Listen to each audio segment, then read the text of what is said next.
La notification de virement bancaire a résonné, m'arrachant à l'enchevêtrement chaotique des chiffres et des rapports de fin de mois. J'ai regardé l'écran de mon téléphone posé sur le bureau en chaîne. Le chiffre de 3 500 € brillait sur l'avis de solde. Une somme qu'il y a 5 ans, lorsque je faisais mes premiers pas hésitants dans cette profession exigeante à Paris, je n'aurais même pas osé imaginer dans mes rêves les plus audacieux.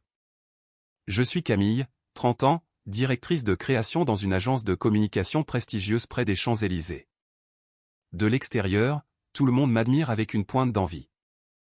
On dit que j'ai une vie de rêve, une femme moderne avec une carrière en pleine ascension, un mari et une stabilité familiale, mais seul celui qui dort dans le lit scie les draps en soie gratte. Cette prétendue stabilité était en réalité aussi fragile qu'une bulle de savon de Marseille. Julien, mon mari, est un employé de bureau ordinaire avec un salaire qui atteint à peine un tiers du mien. Je n'ai jamais considéré cela comme un problème. Pour moi, le mariage est un acte de compensation, un équilibre subtil. Si l'un excelle à gagner de l'argent, l'autre s'occupe du foyer, tant qu'il y a une harmonie entre les deux, comme un bon vin s'accorde avec un fromage affiné. Cependant, la tempête a commencé à se former le jour où Julien m'a parlé timidement de l'idée de faire venir sa mère de leur village natal en Provence. Il m'a pris la main, ses yeux implorants, et a dit d'une voix étouffée, « Camille, ma vie, maman est seule au village. Elle vient de subir un léger AVC et a le côté gauche paralysé. Je suis son fils unique. Ne pas la faire venir pour s'occuper d'elle serait un acte d'ingratitude impardonnable. Et s'il lui arrivait quelque chose en étant seul, je m'en voudrais toute ma vie. » En voyant ses yeux rougis, mon cœur s'est serré. Je suis une personne sentimentale par nature et, ayant perdu ma propre mère très tôt, je valorise énormément l'amour maternel. Malgré mon agenda professionnel incroyablement chargé, j'ai acquiescé. J'avais acheté cet appartement de 3 pièces dans le 15e arrondissement avec mes économies avant notre mariage. Accueillir ma belle-mère ne poserait pas de problème d'espace. Ce ne serait qu'une question d'une assiette de plus, quelques couverts en argent de plus, une personne de plus à chérir. Je ne pouvais pas imaginer que cet acquiescement serait comme ouvrir la porte de mon sanctuaire à un loup déguisé. Bernadette, ma belle-mère, est arrivée à Paris avec un aspect pitoyable, un bras pendant inerte, traînant une jambe et une grimace constante de douleur sur la bouche. Prise de pitié, j'ai engagé une aide ménagère pour le nettoyage. De ses repas et de ses médicaments, je m'en chargeais personnellement chaque soir, préparant des bouillons et des purées maison. Mais Bernadette s'est avérée plus difficile que je ne le pensais. Elle se plaignait que la soupe manquait de sel, que le riz était sec, elle me reprochait de rentrer tard du travail et de négliger la maison, comme si j'étais une mauvaise maîtresse de maison. Certaines nuits, juste au moment où je réussissais à m'endormir, épuisé après une journée interminable de réunions, elle frappait à la porte de ma chambre, exigeant que je l'emmène aux toilettes, bien que je lui ai acheté une chaise percée médicale et que je l'ai placée juste à côté de son lit. Julien disait toujours la même chose, elle est âgée et malade.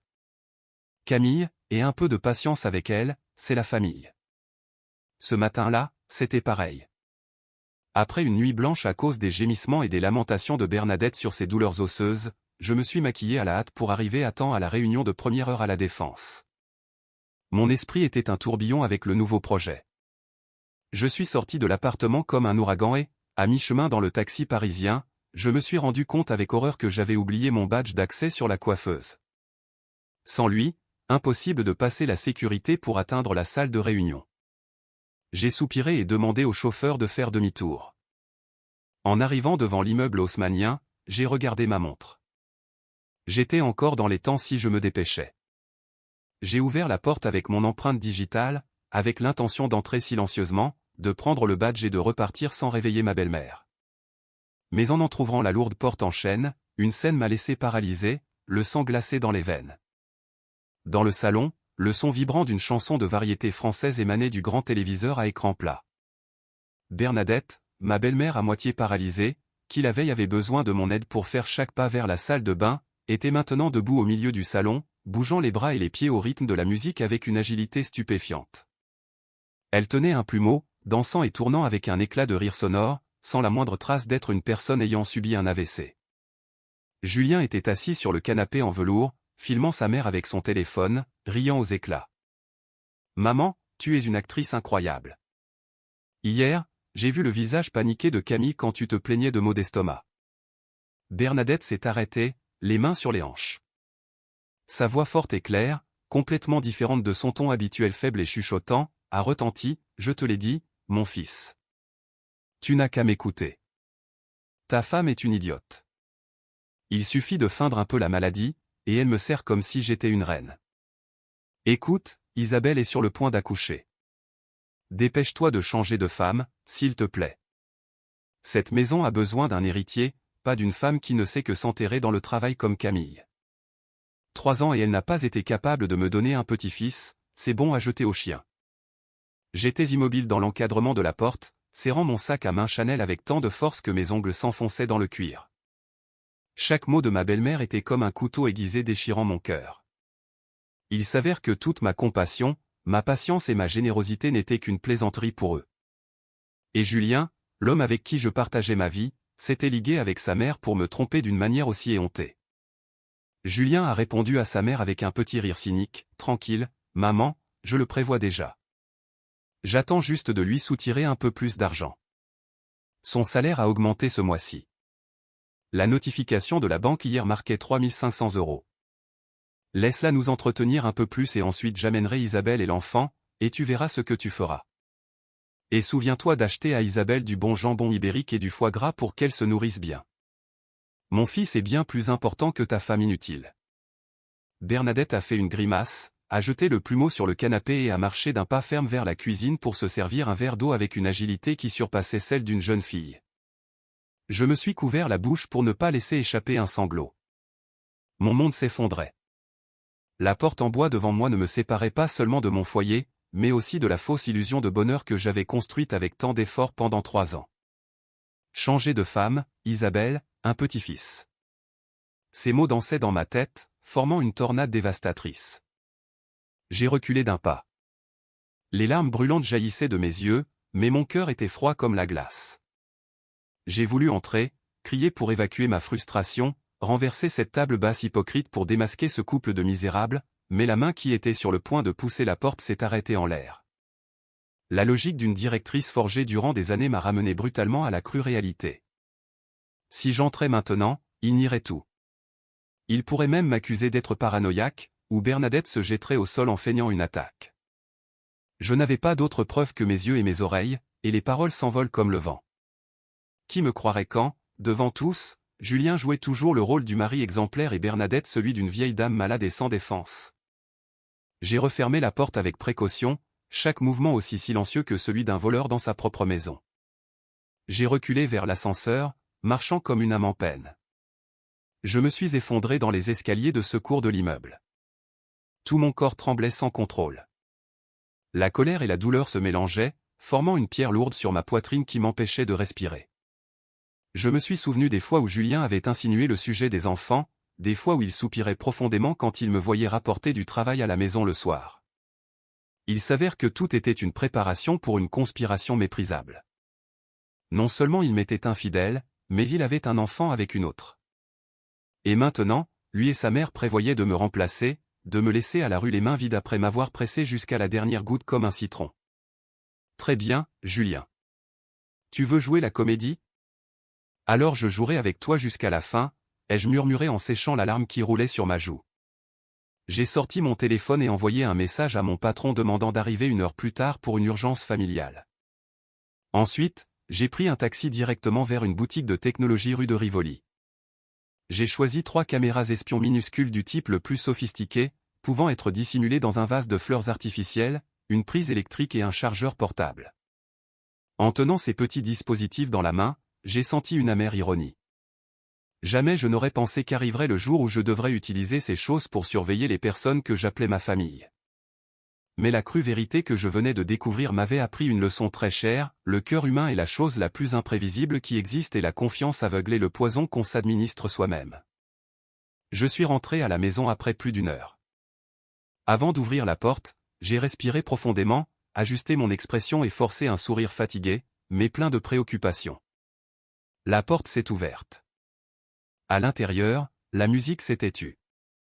Bernadette était allongée sur le canapé, couverte d'une fine couverture en laine, se plaignant faiblement. Julien était à ses côtés, lui massant les jambes avec une expression de profonde inquiétude. En me voyant, Il a levé les yeux avec un éclat de surprise qui s'est rapidement transformé en reproche. Pourquoi rentres-tu à cette heure? Tu as oublié ton badge? Maman a très mal aux jambes. Elle t'attendait pour que tu lui prépares un bouillon et tu n'apparaissais pas. En voyant cette performance maladroite, j'ai contenu les nausées qui me montaient à la gorge. Je suis entré en maintenant mon ton habituel d'excuse. Désolé. J'ai oublié mon badge et j'ai dû revenir. Au passage, j'ai acheté des vitamines pour maman. Tu as très mal? Je vais tout de suite à la cuisine te préparer le bouillon. Bernadette a entrouvert un œil pour me regarder puis l'a refermé, chuchotant, ça fait mal, ça fait très mal, ma fille. Cette jambe, je crois qu'elle va devenir totalement inutile. Dépêche-toi, je meurs de faim. J'ai acquiescé et je suis allé rapidement dans ma chambre pour déposer mon sac. Profitant que Julien était occupé à interpréter son rôle de fils dévoué dans le salon, j'ai rapidement installé l'une des caméras dans la prise face à notre lit. Une autre, je l'ai habilement dissimulée dans le vase de l'étagère du téléviseur du salon, d'où j'avais l'angle de vision le plus large. La dernière, je chercherai l'occasion de l'installer plus tard dans la chambre de Bernadette. Le dîner de ce soir-là s'est déroulé dans une atmosphère asphyxiante. J'ai observé Julien servir à manger à sa mère avec tendresse. J'ai observé Bernadette porter la cuillère à sa bouche d'une main tremblante, et les larmes ont failli jaillir de mes yeux, non par émotion, mais par dégoût. Je ressentais du dégoût pour la nourriture que j'avais moi-même préparée, du dégoût pour cette fausse atmosphère de chaleur familiale. Cette nuit-là, couché près de Julien, j'ai écouté ses ronflements réguliers. Auparavant, ce son me rassurait, mais aujourd'hui, il sonnait comme le sifflement d'un serpent venimeux hibernant en attendant le moment de mordre sa proie. Je me suis blotti au bord du lit, essayant que ma peau ne frôle pas la sienne. Dans l'obscurité, j'ai ouvert mon téléphone et me suis connecté aux caméras. L'écran montrait un salon sombre et silencieux, mais je savais que demain, dès que je franchirais la porte, cet endroit deviendrait le théâtre des pires farces. Je me suis souvenu des sommes d'argent que Julien m'avait demandées dernièrement. 100 € pour le cadeau de mariage d'un cousin, 300 pour réparer la voiture, 80 pour des herbes médicinales pour sa mère. Ces petites quantités, en les mettant bout à bout, semblaient soudain beaucoup plus suspectes. Peut-être que la sueur de mon front n'était pas pour réparer des voitures ou acheter des médicaments, mais pour engraisser une autre femme et l'enfant qu'elle portait dans son ventre. Changer de femme. J'ai esquissé un sourire froid dans l'obscurité. Voyons voir, quand ce toit s'effondrera, qui sera le premier à être écrasé. Le lendemain midi, l'air du bureau était frais grâce à la climatisation centrale, mais mon cœur brûlait comme si j'étais assise sur des braises. Je me suis réfugié dans un coin tranquille de la salle de pause avec le téléphone en main, mes yeux rivés sur l'écran qui transmettait en direct depuis les caméras de la maison. Le brouhaha de Paris semblait lointain, il ne restait que le battement accéléré de mon cœur. Bernadette, ma belle-mère alitée et digne de pitié, jouait une scène quotidienne que, si je ne l'avais pas vue de mes propres yeux, je n'aurais jamais cru. Sur l'écran du téléphone, elle marchait d'un pas ferme dans le salon, mangeant une brioche tout en regardant la télévision. De temps en temps, elle donnait un coup de pied au robot aspirateur parce qu'il se mettait sur son chemin. Elle murmurait, « Ce machin inutile n'arrête pas de tourner et de déranger. Ça ne fait que gaspiller de l'électricité pour rien. » En la voyant si saine et agile, je me suis souvenu de son aspect tremblant de la veille, quand j'avais dû lui donner le bouillon cuillerée par cuillerée, et une amertume indescriptible m'a envahi. Il s'avère que ma bonté et mon respect filial n'étaient qu'un jouet pour son divertissement. À ce moment-là, le téléphone de Julien a sonné dans la vidéo. Il était rentré déjeuner. À travers la caméra, j'ai vu Julien répondre précipitamment. Sa voix a complètement changé, devenant douce et câline, très différente du ton brusque qu'il utilisait avec moi dernièrement. Il a dit, « Oui, je sais, mon amour. Mange bien pour que notre petit soit fort. Ne t'inquiète de rien. Je viens de dire à Camille de me donner 500 € supplémentaires pour les médicaments de maman. Demain je te fais le virement pour que tu ailles acheter des choses pour le bébé. » J'ai écouté chaque mot avec une clarté qui m'a traversé les oreilles comme des aiguilles. Camille. Mon prénom prononcé par la bouche de mon mari avec tant de mépris. Les 500 € pour les médicaments et les soins de sa mère malade, que j'avais moi-même retirés de mon compte d'épargne ce matin même, s'avéraient être pour entretenir sa maîtresse. J'ai éteint l'écran du téléphone. Mes mains tremblaient tellement que j'ai failli renverser mon verre d'eau sur la table. La sensation d'être trahi ne faisait pas aussi mal que celle d'être méprisé, transformé en une mule de bâtiment qui travaillait sans relâche pour nourrir le bonheur des autres. J'ai respiré profondément, essayant de me calmer. J'ai ouvert l'application de la banque et commencé à réviser toutes les transactions des 6 derniers mois. Auparavant, par confiance en mon mari, je vérifiais rarement les petites dépenses, mais maintenant, avec le voile du secret levé, ces chiffres inertes prenaient soudainement vie. 100, 380. Les virements avec des libellés comme « remboursement prêt ami »,« cadeau famille village » ou « achat herbe médicinale » apparaissaient avec une fréquence alarmante. La somme totale s'élevait à plusieurs milliers d'euros, une quantité considérable pour un employé ordinaire. J'ai demandé à une amie qui travaillait dans une banque d'enquêter sur le numéro de compte qui revenait le plus souvent. Seulement 15 minutes plus tard, j'ai reçu un message avec le nom « Isabelle Gomez ». Tremblante, j'ai entré le numéro de téléphone associé à ce compte dans le moteur de recherche de Facebook. Un profil est apparu. La photo de profil était celle d'une jeune femme jolie et souriante, étreignant son ventre de femme enceinte. J'ai parcouru ses publications, des photos d'Isabelle dans des restaurants de luxe parisiens, dans des hôtels coûteux où Julien m'avait dit aller pour le travail. Elle se vantait de cadeaux onéreux, d'énormes bouquets de roses à des dates clés, accompagnés de messages ambigus sur un bonheur tardif et un homme responsable. Le plus douloureux fut une photo de chaussons de bébé de marque avec la légende « Cadeau de papa pour notre petit. On t'aime, Papa J. » de Julien. Il n'y avait aucun doute. J'ai regardé mes propres talons usés, le vieux sac que j'utilisais depuis 3 ans sans oser le changer. Un sentiment de profonde indignation m'a envahi. J'avais économisé chaque centime, j'avais sacrifié mes besoins personnels les plus basiques pour construire cette famille. Et il s'avère que la sueur de mon front finissait dans la poche d'une tierce personne pour entretenir l'enfant de mon mari avec une autre femme. La crue vérité que j'avais devant moi m'empêchait de pleurer. Les larmes semblaient s'être taries, laissant place à un feu de ressentiment qui brûlait lentement. J'ai fait des captures d'écran de toutes les preuves et les ai sauvegardées dans un dossier secret sur le cloud. Cet après-midi-là, Julien m'a envoyé un message disant qu'il avait un dîner de travail et rentrerait tard. Bernadette, de son côté, m'a dit par téléphone qu'elle irait en physiothérapie dans un centre de rééducation voisin. Je savais parfaitement que cette thérapie était une excuse pour aller jouer aux cartes ou commérer avec de nouvelles amies qu'elle avait rencontrées au marché. La maison était vide et silencieuse, presque de façon inquiétante. Mais c'était l'occasion en or de trouver les pièces manquantes de ce puzzle de trahison. Je suis entré dans la chambre de Bernadette, cette pièce qu'elle gardait normalement fermée à clé quand elle sortait, mais aujourd'hui, probablement dans sa hâte d'aller s'amuser, elle avait oublié. L'odeur d'onguent mentholé, mélangée à l'odeur d'humidité d'une personne âgée, m'a frappé le nez. La chambre était en désordre, avec des vêtements jetés sur une chaise et des emballages de comprimés au sol. J'ai commencé à fouiller l'armoire, soulevant des couches de vieilles couvertures qu'elle avait apportées du village et qu'elle refusait que je la vous change. Ma main a heurté un objet dur et froid dans le coin le plus profond de l'armoire. C'était une boîte ronde de biscuits danois, oxydée par le temps, du genre que les personnes âgées utilisent pour ranger fil et aiguilles. Je l'ai sorti. Son poids a fait battre mon cœur plus vite. Un mauvais pressentiment me disait qu'à l'intérieur de cette boîte se cachaient des secrets plus sombres qu'une simple infidélité. J'ai retenu mon souffle et ouvert le couvercle. Ce qui est apparu devant mes yeux m'a presque fait crier de terreur. À l'intérieur, il n'y avait ni biscuits ni fil, mais un amas de cheveux, des morceaux d'ongles coupés soigneusement enveloppés dans des papiers rouges. À côté, une poupée de chiffon. Sur le corps de la poupée était écrite maladroitement ma date de naissance à l'encre rouge, et elle était transpercée d'épingles rouillées. J'ai reculé d'un pas en me couvrant la bouche pour réprimer un cri. J'ai reconnu ces mèches de cheveux châtains et légèrement ondulés. C'étaient mes cheveux. Les ongles peints en couleur nude étaient aussi les miens. Elle les avait ramassés furtivement sur ma brosse et dans la poubelle de la salle de bain tout ce temps. Quelle sorte de sorcellerie était cela? En plein XXIe siècle, elle croyait encore à ces pratiques superstitieuses et barbares pour maudire sa belle-fille.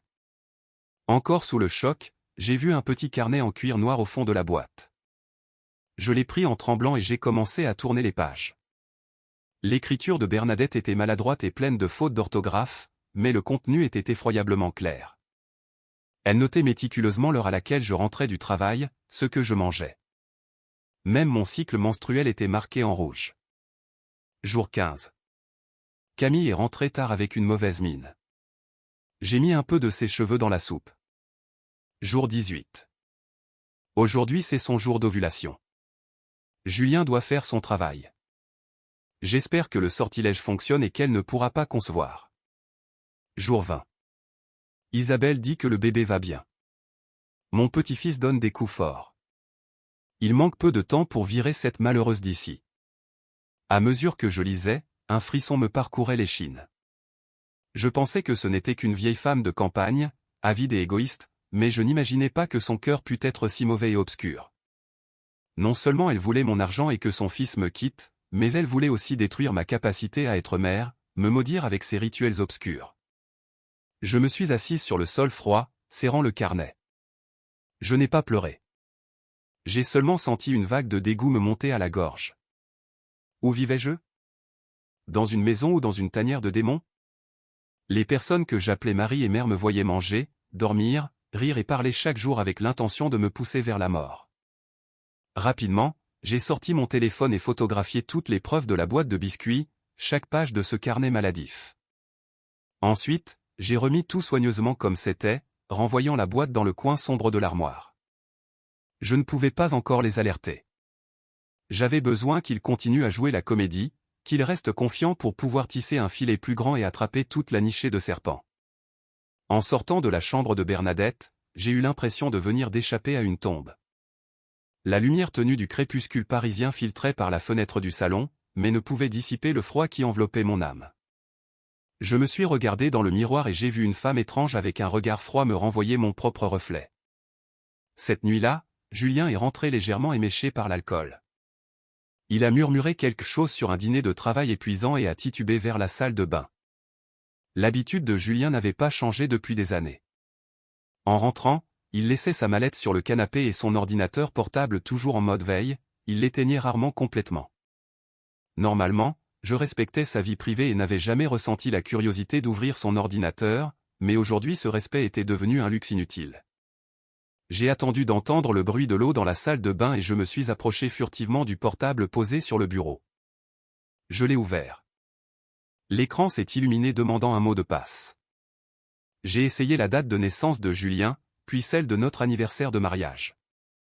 Toutes deux incorrectes. Mon cœur s'est accéléré. Une idée a traversé mon esprit. Je me suis souvenu des informations du Facebook d'Isabelle que j'avais trouvées cet après-midi. Sa date de naissance était le 12 juin. J'ai entré en tremblant la séquence 1206, suivie des 2 derniers chiffres de son année de naissance. Entrée. Le bureau est apparu instantanément. J'ai ressenti une douleur aiguë, comme si on m'avait giflé. Le mot de passe de l'ordinateur, qui contenait tout son monde professionnel et ses secrets, était l'anniversaire de sa maîtresse. Le dernier et fragile espoir que Julien ne passait que par une aventure passagère s'est évanoui complètement. Je n'avais pas le temps de me lamenter. J'ai rapidement révisé les dossiers du bureau, qui semblaient normaux, avec des fichiers de travail désordonnés, mais mon intuition me disait que ce n'était pas si simple. Je suis entré dans le disque D et j'ai cherché des dossiers au nom générique comme « Documents de référence » ou « Système 32 ». Après un moment, j'ai découvert un dossier caché nommé « Nouveau projet ». J'ai cliqué et une série de fichiers images est apparue. C'étaient des échographies du fœtus, depuis qu'il n'était qu'un petit point jusqu'à une image 4D nette d'un bébé suçant son pouce.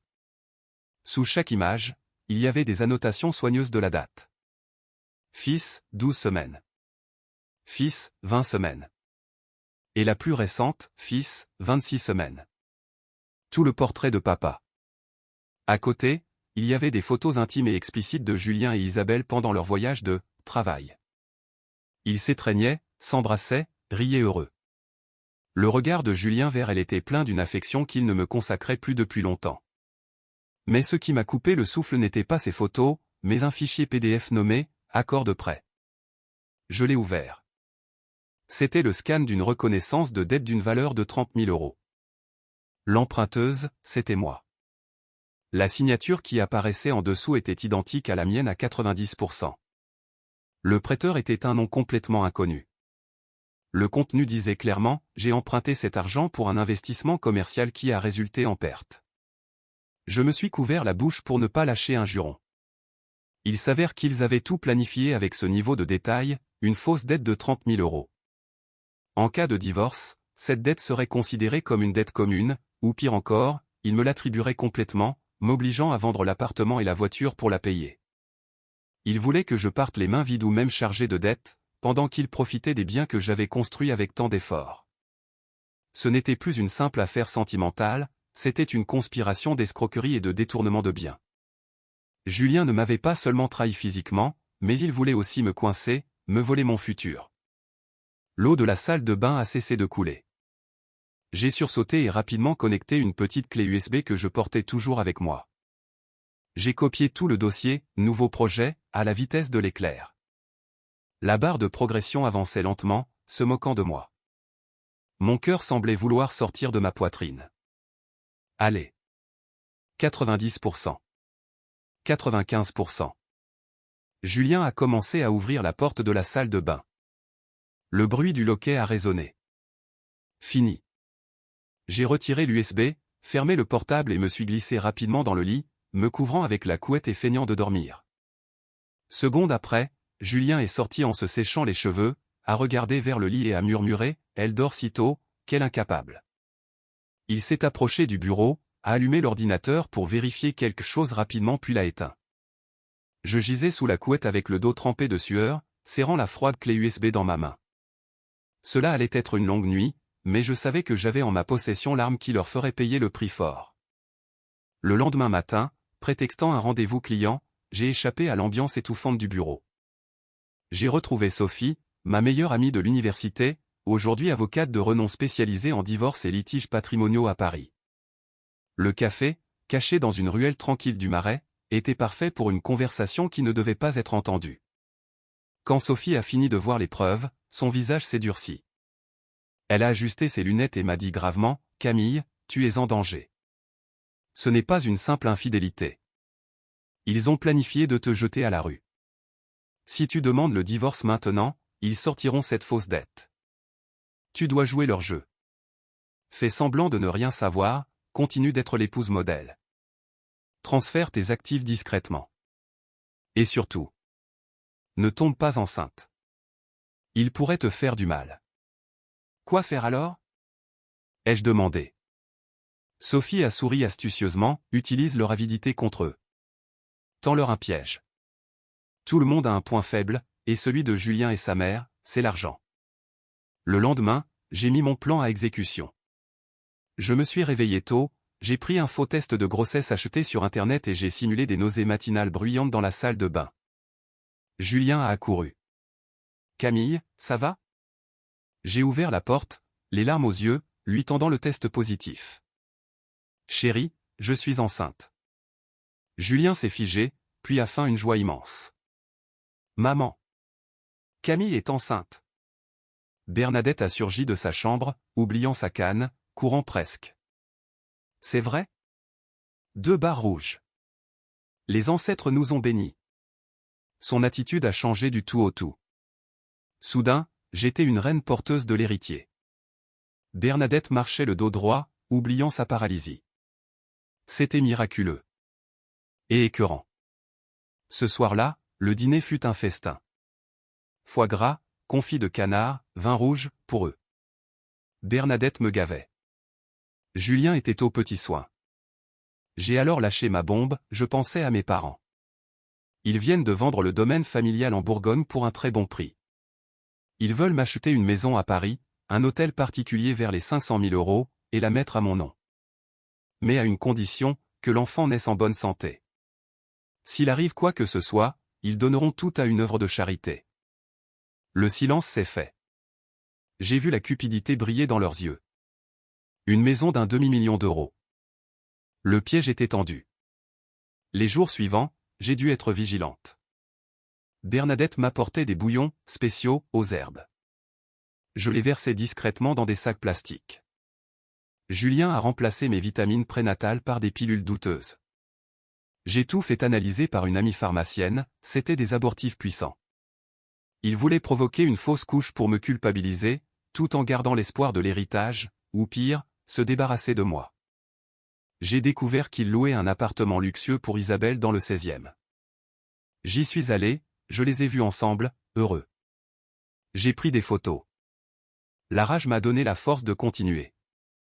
Le point culminant est arrivé quand j'ai entendu Julien parler d'un plan B, un accident de randonnée pour toucher mon assurance vie d'1 million d'euros. Il m'a proposé un week-end romantique dans les Alpes. J'ai accepté. Avant de partir, j'ai envoyé un message anonyme à Isabelle, Julien emmène sa femme en week-end romantique pour raviver la flamme et t'oublier. Agis vite. Je savais que sa jalousie ferait le reste. Dans les Alpes, sur un sentier brumeux au bord d'une falaise, Julien a jeté le masque. Il a enfilé des gants, m'a avoué qu'il voulait l'argent de l'assurance pour vivre avec Isabelle. Il s'apprêtait à me pousser quand j'ai crié « Isabelle. Tu entends ça ?» Elle a surgi de derrière un rocher, furieuse, ayant tout entendu. Elle l'a attaqué à coups de sac à main. Julien, paniqué, a avoué tout le complot. C'est à ce moment que la police, que j'avais prévenue, a surgi des fourrés avec mes détectives privés. Ils avaient tout enregistré. Julien a été arrêté. Bernadette, venue faire un scandale à mon bureau le lendemain, a été humiliée publiquement quand j'ai révélé sa fausse paralysie devant tout le monde. Elle a fui sous les huées. J'ai divorcé, gardé mes biens, et Julien a fini en prison. Isabelle s'est retrouvée seule. Quant à moi, 3 mois plus tard, je sirote un verre de vin sur un balcon à Nice, libre, riche de mon expérience, et enfin en paix.